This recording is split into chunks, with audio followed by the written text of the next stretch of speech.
I'd like to tie a meat and potatoes tarpon fly for you. This is a fly that I never go tarpon fishing unless I've got some in my tarpon box. It's a burnt orange color. It's got guinea side feathers. And for the collar, we can use a couple of colors. On this fly, I'm going to use a brighter orange. You can also use a burnt orange.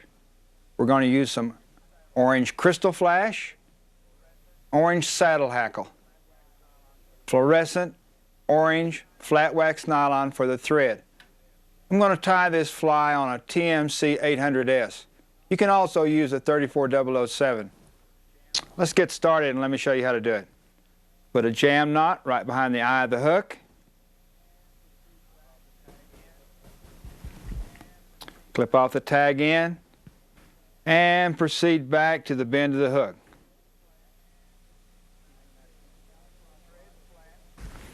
Keeping that thread flat by spinning it counterclockwise. First thing we're going to do is put on a snarzel. And again, we've talked about this before. That was a little crooked. I'm not going to use that one.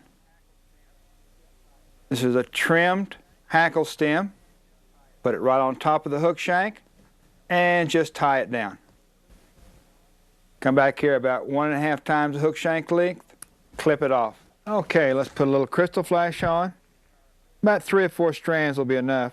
Don't want to overpower it with flash. Double it around the thread. Let's try again. I didn't do too well that time. Double it around the thread. Grab it in a V between your thumb and forefinger. Pull it on each side of the hook shank. Tie back and then back forward. And we'll cut that off about 1.5 times hook shank length. About the same length as a snarzel. Okay, let's select a 1/2 nice wide webby capon feathers. And we'll cut them 6 centimeters after we even up the tips.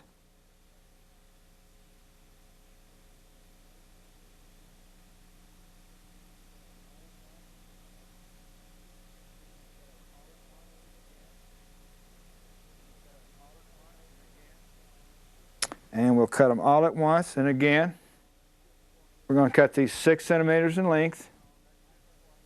And again, that's not etched in stone. That's just what I think a 3/0 is a good length for me. If you want them longer, that's fine. Because I do have some variations of flies that I do tie very long tails on. In fact, I'm going to teach you one of those flies. 2 little piles, 3 and 3. And we'll turn them together, put the tips together.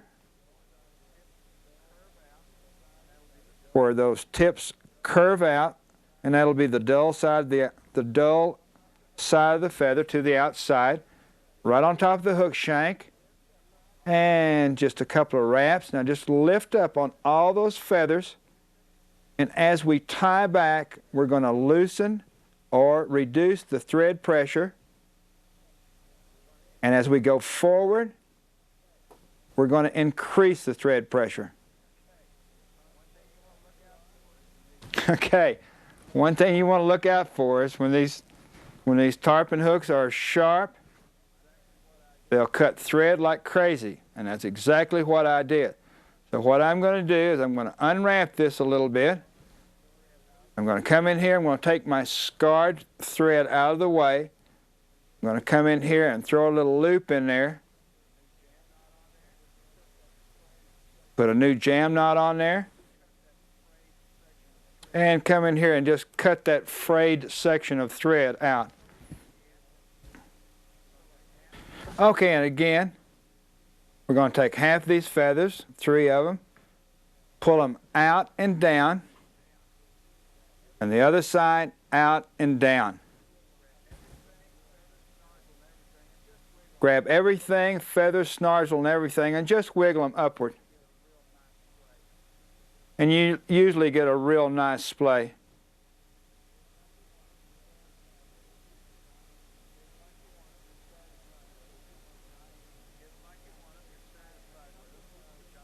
you get them like you want them, you're satisfied with them, which I am. We'll tie in a couple of guinea side feathers. Now these guineas have been dyed burnt orange, and they're just regular, just a regular body feather out of a guinea.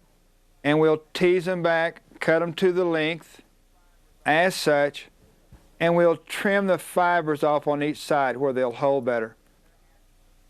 As such. I've got a couple already cut here. I'm going to put them in right on the side where the curved side is out.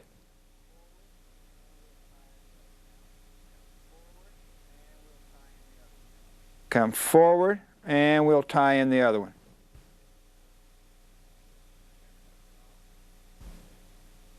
Let me trim this one off. It's not trimmed yet.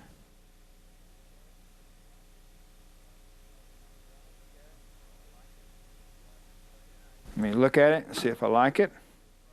And I don't, so I'll just get it right in place. Now I do.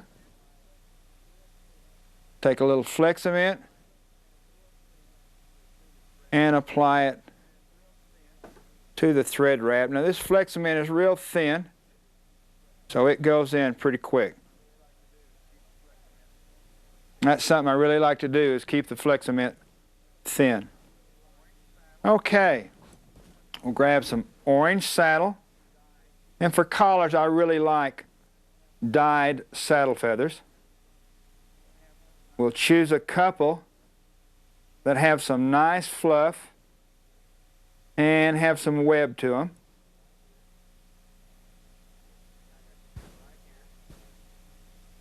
Okay, I got two right here.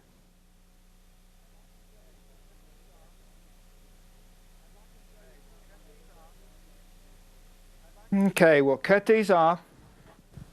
I'd like to show you something on these feathers. You can hackle a feather as far back as it'll bend. The way you can do, you can test this. You can just let it bend, bend, bend, bend, and where it quits bending right here is where you want to clip it off. I'm going to leave a little bit of that fluff on there. I'll grab the other one, I'll do the same thing.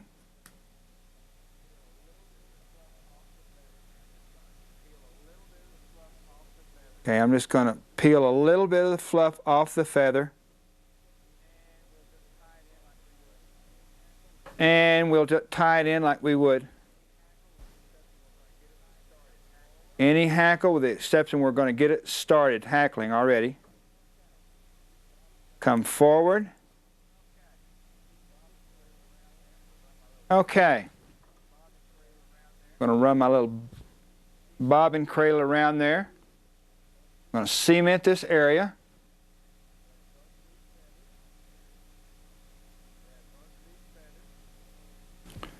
Grab both of these feathers.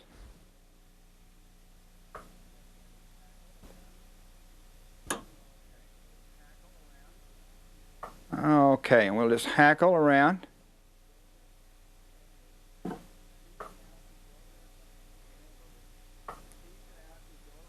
Again, we'll just tease it out as we go around, because I want these swept back anyway.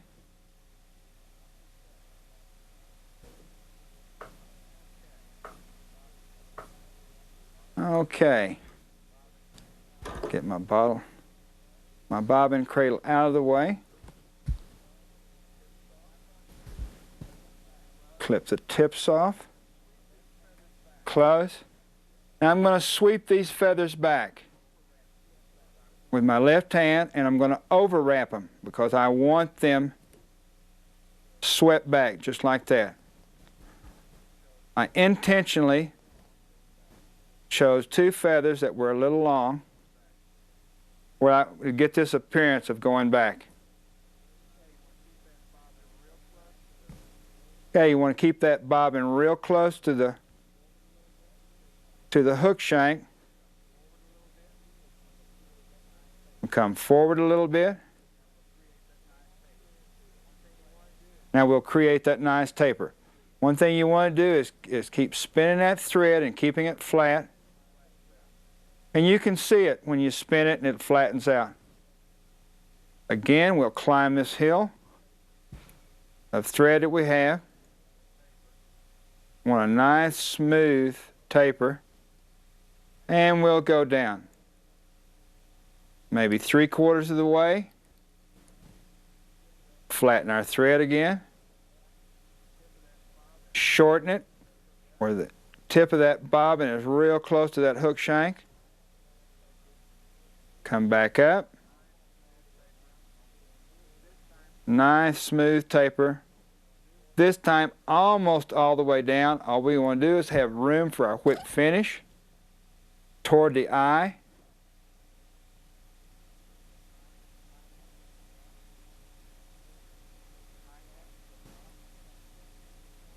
Tighten it. Put a little tension on it, clip it off.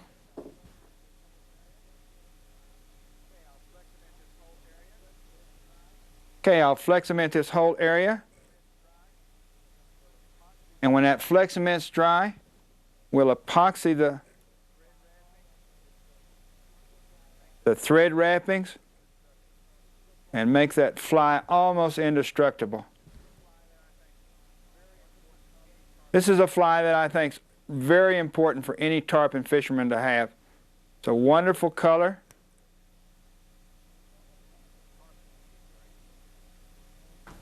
And tarpon eat it great. When I'm saltwater fly fishing for tarpon, I like to use a 9-foot rod. This is a 12-weight rod. The reason I'm using a 12-weight is not so much that a 10-weight wouldn't be just as good, but we may get that really big tarpon, and I may need that 12-weight. Plus the fact we got a little bit of wind out here today, and it's a little easier to cast the fly into the wind with this 12-weight. Using a number 4 Able, very good reel for tarpon fishing. I'm using a number 12 line. It's usually the first cast that counts. I like this fly line under the water, lets the fly sink much faster, gets down to the tarpon level quicker. And that's what I want. I want this fly just a little above the tarpon or right at his level where he can see it easily and not have to move very far. That's about all there is to it.